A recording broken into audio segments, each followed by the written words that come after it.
السلام عليكم ورحمة الله وبركاته.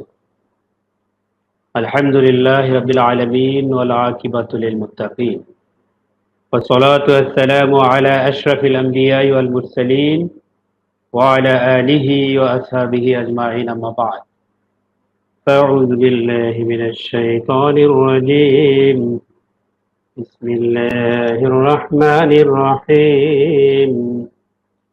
الذين ينقضون عهد الله من بعد ميثاقه ويقطعون ما أمر الله به أن يوصل ويفسدون في الأرض أولئك هم الخاسرون. সম্মানিত ভাই ও বোনেরা, সবাইকে মোবারকবাদ জানিয়ে আজকের কথা এখানে শুরু করছি। সর্বশেষ আমরা সূরা বাকারায় ছিলাম এবং আমরা আগেই বলেছি আমরা শুধুমাত্র যে সমস্ত প্রসঙ্গগুলো অর্থনৈতিক প্রসঙ্গগুলো যে সমস্ত আয়াতগুলোতে আমরা অনুধাবন করব সেই আয়াতগুলো নিয়ে আমরা মূলত এই আলোচনাটি চালিয়ে যাব। আজকে আমি সূরা বাকারা থেকে ২৭ নম্বর আয়াতটি তেলাওয়াত করেছি। এর আয়াতের পূর্ববর্তী যে আয়াতটি ছিল সেই আয়াতের আল্লাহ রাব্বুল আলামিন মূলত ফাসিক সম্প্রদায়কে নিয়ে কথা বলছিলেন এবং তার ধারাবাহিকতায় এখানে তাদের পরিচয় উপস্থাপন করতে গিয়ে কিছু প্রসঙ্গ আসছে। এখানে আল্লাহ রাব্বুল আলামিন সহজভাবে বলে দিয়েছেন, যারা আল্লাহর প্রতিশ্রুতি সুদৃঢ় করার পর তা ভঙ্গ করে, আল্লাহ যা যা যুক্ত করার নির্দেশ দিয়েছেন তাই ছিন্ন করে, অর্থাৎ আল্লাহ যে বিষয়টি সম্পৃক্ত করার কথা বলেছেন সেই বিষয়টি তারা ছিন্ন করে, নষ্ট করে এবং পৃথিবীতে বিপর্যয় বা ফাসাদের সৃষ্টি করে। এবং এইসব লোকেই প্রকৃত অর্থে ক্ষতিগ্রস্ত হবে, অর্থাৎ আলটিমেটলি শেষ পর্যন্ত এইসব লোকই ক্ষতিগ্রস্ত হবে। চূড়ান্ত বিবেচনায়, ক্ষতির বিবেচনায় এই লোকগুলোই মূলত ক্ষতিতে পড়বে। এখানে আল্লাহ রাব্বুল আলামিন যে প্রথমে যেই কথাটি এখানে টেনে এনেছেন, যদিও ফাসিক সম্প্রদায়ের প্রসঙ্গে আল্লাহ রাব্বুল আলামিন বলছেন, আল্লাযীনা ইয়ানকুদুনা আহদাল্লাহি মিন বা'দি মিসাকিহি, যারা আল্লাহর প্রতিশ্রুতি সুদৃঢ় করার পরে তা ভঙ্গ করে বসে, ভঙ্গ করে ফেলে। তো এখানে ফাসিকদের যে বর্ণনা আল্লাহ দিয়েছেন এবং তাদের সাথে আল্লাহর যে চুক্তি অনুযায়ী যে প্রতিশ্রুতি, এবং সেই প্রতিশ্রুতি পরীক্ষা নিরীক্ষা করার পর একটা পর্যায়ে চূড়ান্ত করা হয়েছে। দীর্ঘ পরীক্ষা নিরীক্ষা করা হয়েছে, মানুষের সৃষ্টি থেকে শুরু করে মানুষের কর্ম পর্যন্ত মানুষের জীবনের বড় একটি অংশ এখানে ব্যয় হয়েছে, যেখানে পরীক্ষা নিরীক্ষা করার পর চূড়ান্তভাবে ফাইনাল করা হয়েছে। এমনকি সৃষ্টি জগৎ থেকে যদি শুরু করা হয় এবং পৃথিবীতে মানুষ আসা পর্যন্ত, পৃথিবীতে মানুষের বেড়ে ওঠা, মানুষ বুঝতে পারা, মানুষ বিভিন্ন কার্যক্রমে জড়িয়ে পড়া, সব মিলিয়ে বিষয়টা আল্লাহ রাব্বুল আলামিন একটা সময় দেন এবং এই সময়ের মধ্য দিয়ে আল্লাহর সাথে বান্দার যে চুক্তি, এই চুক্তি কিন্তু একটি পরিণতি লাভ করে এবং এই চূড়ান্ত করার পর ফাসিক সম্প্রদায় এই চুক্তি ভঙ্গ করে।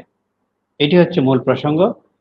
এই ক্ষেত্রে আল্লাহ এবং তার রাসূলের উপর ঈমান হচ্ছে এক নম্বর এবং মৌলিক চুক্তি, মূল চুক্তি, যে চুক্তিটা রূহ জগতে প্রত্যেকটা মানুষ আল্লাহর সাথে করেছে এবং মানুষ যখন মায়ের পেটে থাকে সেই চুক্তিতে মানুষ বলবৎ থাকে। আল্লাহ বলেছেন, কানা নাস উম্মাতান ওয়াহিদাতান, প্রত্যেকেই এক উম্মতভুক্ত, এবং সে অবস্থায় মানুষের জন্ম হয় এবং জন্মের পর বালেগ হওয়ার আগ পর্যন্ত এই চুক্তিতে মানুষ আবদ্ধ থাকে। এবং এটি হচ্ছে বড় পার্টি হচ্ছে আল্লাহ এবং আল্লাহ রাসূলের উপর ঈমান। এবং এই চুক্তি অনুযায়ী মানুষের যে প্রতিশ্রুতি, এই প্রতিশ্রুতি থেকে যখন মানুষ সরে আসে, প্রতিটি মানুষ থেকে আল্লাহ রাব্বুল আলামিন যখন এটা পরিষ্কার প্রমাণ সহ শপথ নিয়েছিলেন রূহ জগতে, এবং পরবর্তীতে মানুষের কাছে যুগে যুগে আম্বিয়া কেরামকে আল্লাহ রাব্বুল আলামিন পাঠিয়েছেন। এবং আমাদের সময়ে এসে আম্বিয়া কেরামের দরজা যখন বন্ধ হয়ে গিয়েছে, সেই সময়ে এসে আল্লাহ রাব্বুল আলামিন যুগে যুগে বিভিন্নভাবে দলিল পাঠিয়েছেন। আমাদের সামনে বলবৎ আছে অক্ষুণ্ণ অবস্থায় কোরআন এবং হাদিস, এবং এগুলো ব্যাখ্যা করে শোনানোর মতো আলেম সম্প্রদায় আছে এবং এটা অব্যাহত আছে। এমন একটি অবস্থায় স্বাভাবিক চাওয়া হচ্ছে, আল্লাহ স্বাভাবিক চাওয়া হচ্ছে মানুষ ঈমান আনবে, যারা ঈমান এনেছে তারা ঈমান পরিপূর্ণ করবে, যারা ঈমান আনেনি এখনো কাফের আছে অথবা অন্য আহ, বিষয়ের উপর তার ঈমান আছে তারা ঈমান নিয়ে আসবে, এটা হচ্ছে স্বাভাবিক একটি বিষয়। আল্লাহ বারবার প্রতিটি মানুষের মনের গভীরে বিভিন্ন ভাবে আল্লাহ রাব্বুল আলামিন তার দলিল সমূহ, তার চিহ্ন সমূহ, তার নিদর্শন সমূহ মানুষের মনের গভীরে আল্লাহ বিভিন্ন ভাবে ফুটিয়ে তোলেন। তার চিন্তাধারায় ফুটিয়ে তোলেন, পঞ্চ ইন্দ্রিয়ের মাধ্যমে আল্লাহ ফুটিয়ে তোলেন। পঞ্চ ইন্দ্রিয়ের সীমানায় যে সমস্ত জিনিস মানুষ টাচ করতে পারে সেই জিনিসগুলোর মাধ্যমে মানুষ আল্লাহ রাব্বুল আলামিনের অস্তিত্ব অনুধাবন করতে পারে। এবং নবীদের মুজিজাগুলো প্রত্যক্ষভাবে মানুষকে এই জিনিসগুলো অনুধাবন করার সুযোগ এনে দিয়েছে। এবং রাসূল সাল্লাল্লাহু আলাইহি ওয়াসাল্লামের সর্বশেষ মুজিজা যেটা আল কোরআন, সেটা আল্লাহ রাব্বুল আলামিনের চ্যালেঞ্জ আছে কিয়ামত পর্যন্ত এটি অক্ষুণ্ণ থাকবে, এবং এর তো বড় একটি মুজিজা আমাদের কাছে এখনো বর্তমান আছে। এভাবে আল্লাহ রাব্বুল আলামিন তার চুক্তিকে রেটিফাই করেন, সময়ে সময়ে রেটিফাই করেন, বিভিন্ন পরীক্ষা এবং প্রশ্নের মুখোমুখি মানুষকে ফেলে দিয়ে আল্লাহ রাব্বুল আলামিন এই চুক্তিকে রেটিফাই করেন। এবং আল্লাহ রাব্বুল আলামিন দেখতে চান প্রথমত মানুষ তার আত্মার যে সৃষ্টি এবং অবস্থানের সময় এই চুক্তিতে আল্লাহ রাব্বুল আলামিনের সাথে যেভাবে আবদ্ধ ছিল তখন সেভাবে মানুষ স্বীকৃতিও দিয়েছে, মানুষ গায়েবের জগৎগুলো দেখেছে। তারপরে মানুষ যখন মায়ের পেটে এসেছে তখনও মানুষ নিজের অস্তিত্ব এবং আল্লাহ রাব্বুল আলামিনের যে কুদরত এই বিষয়গুলো মানুষ অনুধাবন করেছে। এবং পৃথিবীতে আসার পর মানুষ অনেক কিছু স্বাভাবিকভাবে ভুলে গিয়েছে, কিন্তু মানুষের ইন্দ্রিয় অনুভূতি বুঝতে পারে, মানুষের দেমাগ বুঝতে পারে, এরকম নিদর্শন সমূহ আল্লাহ রাব্বুল আলামিন বিভিন্ন ভাবে মানুষের সামনে উপস্থাপন করেন। এবং ফলে মানুষ এগুলো ছিন্ন করে যাতে আল্লাহ থেকে বিচ্ছিন্ন হয়ে যেতে না পারে সেই অ্যারেঞ্জমেন্ট আল্লাহ করে দিয়েছেন। এরপরে যখন মানুষ সেটা ছিন্ন করে আল্লাহর সাথে মানুষ যুক্ত থাকে না, আল্লাহ থেকে দূরে সরে যায়, সে অবস্থা আল্লাহ বলেছেন যে তোমরা এই সম্পর্ক ছিন্ন করে দূরে সরে যেও না। এবং তারা মূলত এই কাজটি করে তারা রেহেমের সাথে, আত্মীয় মূল পরম যে আত্মীয় সে রহমানের সাথে মানুষ সম্পর্ক ছিন্ন করে। স্বাভাবিক অর্থে আমাদের যারা রহম, আমাদের যারা আত্মীয় স্বজন একান্ত নিকটজন, তাদের সাথে সম্পর্ক ভালো রাখার জন্য আল্লাহ রাব্বুল আলামিন বিভিন্ন ভাবে নির্দেশ দিয়েছেন। কোরআন যেমন নির্দেশ এসেছে, সুন্নাহে নির্দেশ এসেছে, এবং এটি ইসলামের একটি মৌলিক বিষয়। বর্তমানে মুসলমানগণ হয়তো মনে করে থাকতে পারেন যে বিভিন্নভাবে আমরা দেখা সাক্ষাৎ করে থাকি, বিশেষত ঈদের সময় আমাদের দেখা সাক্ষাৎ হয়, সুতরাং আমাদের এই রহম বা সম্পর্ক আমাদের বলবৎ আছে। আসলে আল্লাহ রাব্বুল আলামিন যে সম্পর্কের কথা বলেছেন সেই সম্পর্কটা আরো অনেক গভীর, অনেক সুদৃঢ়। এবং অর্থনৈতিক আলোচনা যখন আমরা করি তখন বুঝতে পারি যে আসলে আত্মীয় স্বজনের সাথে আমাদের সম্পর্ক বোঝাপড়াটা কত গভীর হবে। যদি আমি আমার সম্পদের শেয়ার তাদেরকে দিতে পারি, অথবা ন্যূনতম তাদের পাশে আমি দাঁড়াতে পারি কোনো না কোনো ভাবে, আমার পকেটে টাকা আছে অথবা নাই, যে সর্ব অবস্থায় আমি আমার রহেমদের সাথে, আমার আত্মীয় স্বজনদের সাথে যদি আমি সম্পর্কটা অক্ষুণ্ণ রাখতে পারি, তাহলে এর মধ্যে আমি শামিলে হাল হব, এর মধ্যে আমি অন্তর্ভুক্ত হব। তা আল্লাহ রাব্বুল আলামিন মানুষের বৈশ্বিক যে সামষ্টিক যে জীবন আছে, এই জীবনকে বিভিন্ন সম্পর্কের জালে আবদ্ধ করে দিয়েছেন। এই সম্পর্কগুলোর কারণে মানুষ সমাজবদ্ধ হয়, মানুষ পরিবারবদ্ধ হয়, মানুষ বিভিন্নভাবে সম্পর্ক রক্ষা করে। এবং এই সম্পর্কগুলো যারা অস্বীকার করে আসলে তারা সত্যিকার অর্থে মানুষ হিসেবে যে পরিচয়, এই পরিচয় লালন করা তাদের জন্য কঠিন হয়ে যায়। ইমাম কুরতুবী রহমতুল্লাহ আলাই বলেছেন, এই বিষয়গুলো ইঙ্গিত করে তিনি বলেছেন, আল্লাহর দ্বীনের প্রতি এবং পৃথিবীতে আল্লাহর দাসত্ব করা, তার শরীয়তের বিধানকে বাস্তবায়িত করা এবং তার বিধিবদ্ধ যে আইনগুলো আছে সেগুলো সীমাসমূহের মধ্যে সংরক্ষণ করা, সেগুলোকে মেনে চলা, সেগুলোর দিকে ফিরে যাওয়া, এগুলো সব কিছুই আল্লাহর সাথে সম্পর্ক যুক্ত রাখাকে নির্দেশ করে। এবং এর সাথে তিনি আত্মীয়তার সম্পর্কের বিষয়টাও টেনে এনেছেন। বিষয়টি তাফসীর আল কুরতুবীতে এসেছে। অর্থাৎ আল্লাহর দেয়া সীমানা রক্ষা করার সাথে আত্মীয়তার সম্পর্ক রক্ষা করা এবং অপর আইনগুলো মেনে চলার সাথে এই সম্পর্ক রক্ষা করাটাকে তিনি সমানভাবে গুরুত্ব দিয়েছেন। তা আল্লাহর জারি করা যে পূর্ণাঙ্গ জীবন বিধান, এই জীবন বিধানের দৃষ্টিতে সামাজিক, রাজনৈতিক, অর্থনৈতিক সকল পর্যায়ে মানুষের পরস্পরের মধ্যে বহু প্রকারের যে সম্পর্ক গড়ে ওঠে, এই সম্পর্কগুলো, কিছু সম্পর্ক আছে আইনি সম্পর্ক, আইনি কাঠামোতে এই সম্পর্কগুলো আমাদের মধ্যে থাকে। আবার কিছু সম্পর্ক আছে অর্থনৈতিক সম্পর্ক, কিছু সম্পর্ক আছে সামাজিক সম্পর্ক। তো একজন মানুষ যখন সামাজিক সম্পর্ক রক্ষা করে অথচ আইনি সম্পর্ককে অস্বীকার করে, অথবা আর্থিক সম্পর্ককে রক্ষা করে অথচ অর্থনৈতিক সম্পর্ককে অস্বীকার করে, তাহলে পরিপূর্ণ অর্থে এই সম্পর্কের হাকিকি বিষয় এবং এই সম্পর্কের মৌলিক যে ফল, এই ফল তিনি আদায় করতে পারেন না। তো এখানে আমি মৌলিক যে অর্থনৈতিক আলোচনা, সে আলোচনায় যাওয়ার আগে এই প্রসঙ্গগুলো স্বাভাবিক আলোচনার অংশ, সেজন্য এগুলো করছি। সর্বশেষ আম, এখানে আল্লাহ রাব্বুল আলামিন যেটা বলেছেন, উলাইকা হুমুল খাসিরুন, এবং আলটিমেটলি তারাই ক্ষতিগ্রস্ত হয়। এবং ইউ আরেকটা প্রসঙ্গ হচ্ছে যে পৃথিবীতে ফাসাদ সৃষ্টি করার প্রসঙ্গটা আল্লাহ রাব্বুল আলামিন এখানে একসাথে টেনেছেন, যে দুনিয়ায় বিপর্যয় সৃষ্টি করে, দুনিয়ায় ফাসাদ সৃষ্টি করে, এই প্রসঙ্গটা আল্লাহ রাব্বুল আলামিন এই সম্পর্ক রক্ষা করা, চুক্তি মেনে চলা, ওয়াদা রক্ষা করা, এই প্রসঙ্গের সাথে দুনিয়ায় ফাসাদ সৃষ্টি করার প্রসঙ্গটা আল্লাহ রাব্বুল আলামিন কেন টানলেন?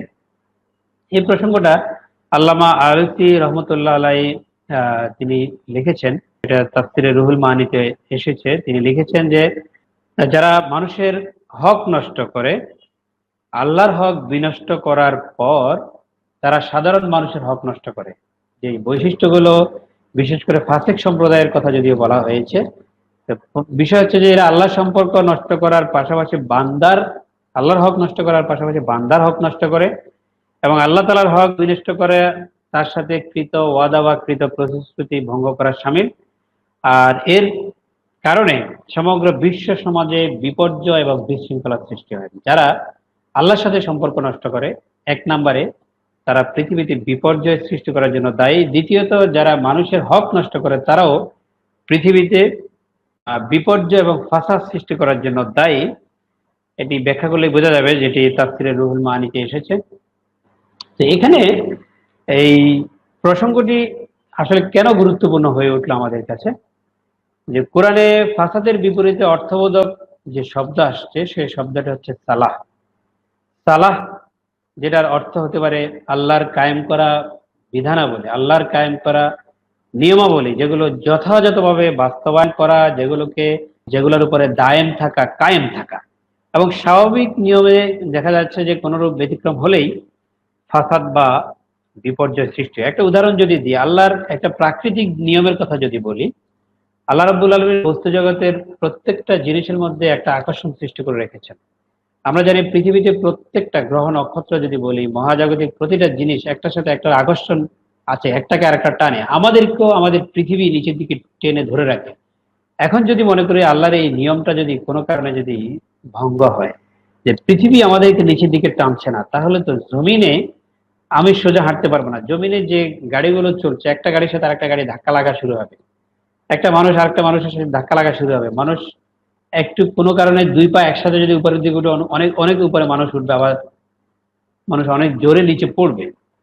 অর্থাৎ স্বাভাবিক অর্থে সাধারণ একটা নিয়মও যদি আল্লাহ রাব্বুল আলামিন প্রাকৃতিক যে নিয়ম প্রতিষ্ঠিত করে রেখেছেন, এ নিয়ম আল্লাহ কোনোভাবে ব্যতিক্রম হতে দেন না। আর এটা যদি কোনো কারণে ব্যতিক্রম হয়, তো সাথে সাথে দেখা যাবে পৃথিবীতে ফাসাদ সৃষ্টি হয়ে যায়, পৃথিবীতে হুলস্থুল কাণ্ড সৃষ্টি হয়। স্বাভাবিক একটা ভূমিকম্প যদি হয়, সেই ভূমিকম্প দেখা যায় যে আমরা দেখি যে একটা বিল্ডিং একটার উপর আরেকটা পড়ছে, মানুষ ধসে পড়ছে, অর্থাৎ বিশাল একটা বিপর্যয় পৃথিবীতে সৃষ্টি হয়। তো যে আইন এবং বিধানাবলী আল্লাহ পৃথিবীতে মানুষকে দিয়েছেন, মানুষ তার জীবন যাপন করবে, মানুষ নিজেকে পরিচালিত করবে। আল্লাহ রাব্বুল আলামিন যে বিধানগুলো দিয়েছেন, মানুষের অর্থনৈতিক জীবন পরিচালিত হবে, মানুষের রাজনৈতিক জীবন পরিচালিত হবে, মানুষের সামাজিক জীবন পরিচালিত হবে, বিচার ফায়সালা সেখানে হবে।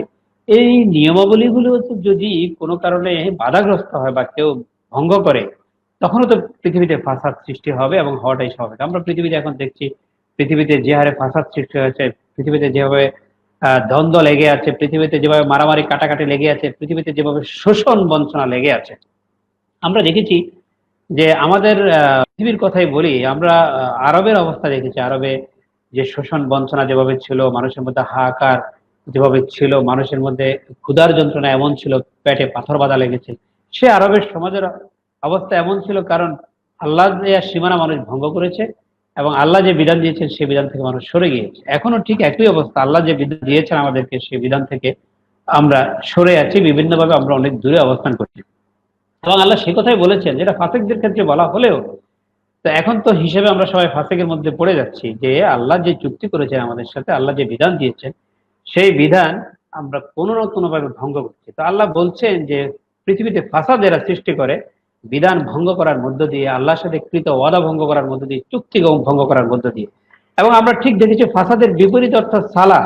এই সালার অর্থ কিন্তু একই, যে আল্লাহর দেয়া বিধানাবলী যেটার উপরে দায়েম এবং কায়েম থাকা, স্থির থাকা। আর এই বিধানাবলী দায়েমের থাকা অথবা স্থির না থাকাটাই হচ্ছে ফাসাদ। এটা বিধানাবলী না মানাটাই হচ্ছে ফাসাদ, ব্যতিক্রম করাটাই হচ্ছে ফাসাদ।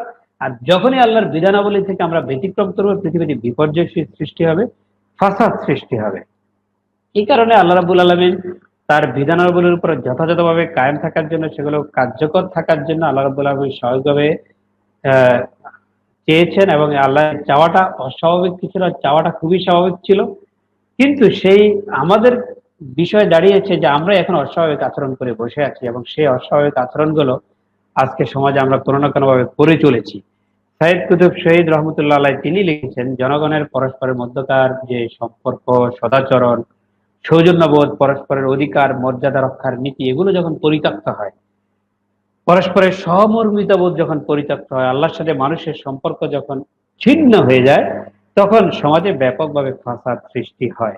তা যেমন মানুষের মনোজগতে বিপর্যয় নিয়ে আসে, মানুষের মনস্তাত্ত্বিক জগৎগুলো যেমন উলটপালট হওয়া শুরু হয়, মানুষের মনস্তাত্ত্বিক জগতে যেমন ফাসাদ সৃষ্টি হয়, তেমনি বাহ্যিকভাবে সামষ্টিক জিন্দিগিতেও ফাসাদ সৃষ্টি হয়। মানুষ উল্টাপাল্টা চিন্তা শুরু করেছে আজকে। মানুষ আহ অসম্ভব রকমের ফ্লাকচুয়েটিং আচরণ করছে। মানুষের আচরণ বিধিগুলো আজকে একরকম থাকছে না। সকালে মানুষ একরকম কথা বলছে, বিকালে সেই মানুষটাই অন্যরকম আচরণ করছে। মানুষের মনস্তাত্ত্বিক জগৎ যেমন চেঞ্জ হয়ে গিয়েছে, সামাজিক জীবনবোধ মানুষের এখন পরিবর্তিত হয়ে গিয়েছে। এবং আমরা দেখছি যে সামষ্টিক জিন্দগিতে জীবন এবং জীবিকা, অর্থনীতির ক্ষেত্রে এখন বড় ধরনের বিপর্যয় সৃষ্টি হয়েছে। গোটা পৃথিবীতে বিচরণকারী মানুষ, জীব জন্তু, সর্বক্ষেত্রে দ্রব্য সামগ্রীর আহ বন্টন, সর্বক্ষেত্রে একটা বিপর্যয় তৈরি হয়েছে। এতে করে মানুষের ধ্বংস মানুষ ডেকে আনছে। এই বিষয়টার প্রতি আল্লাহ রাব্বুল আলামিন সতর্ক করেছেন। এই প্রসঙ্গটি তাফসীর ফি জিলালিল কোরআনে এভাবে এসছে। তো এখানে দেখছি যে আমরা যেসব কারণে আল্লাহর করুণা লাভ করতে পারি, আল্লাহর রহমত লাভ করতে পারি, আল্লাহ যেসব কারণে বান্দার প্রতি রহম হন, রহম দিয়ে আচরণ করেন, বান্দা যখন রহম থেকে দূরে সরে যায়, বান্দার রহম সাথে সম্পর্ক নষ্ট করে, পরম আত্মীয়ের সাথে সম্পর্ক নষ্ট করে, মূল পরম আত্মীয় তো আল্লাহ, এবং তার নিজের আত্মীয়দের সাথেও সম্পর্ক নষ্ট করে, তখন যেসব কারণে আল্লাহ করুণা করে থাকেন সেই কারণগুলো আল্লাহ উঠে এই স্বাভাবিক যখন সরে যাচ্ছে, তখন আল্লাহর রহমত সেখানে থাকে না। আমরা দেখি যে এটা ব্যাপারটা হচ্ছে ওই ব্যবসায়ের মতো, যার ব্যবসার পুঁজি লোকসানের কারণে কমে যায়, লোকসান হতে হতে তার ব্যবসার মূল পুঁজিটাও কমা শুরু হয়।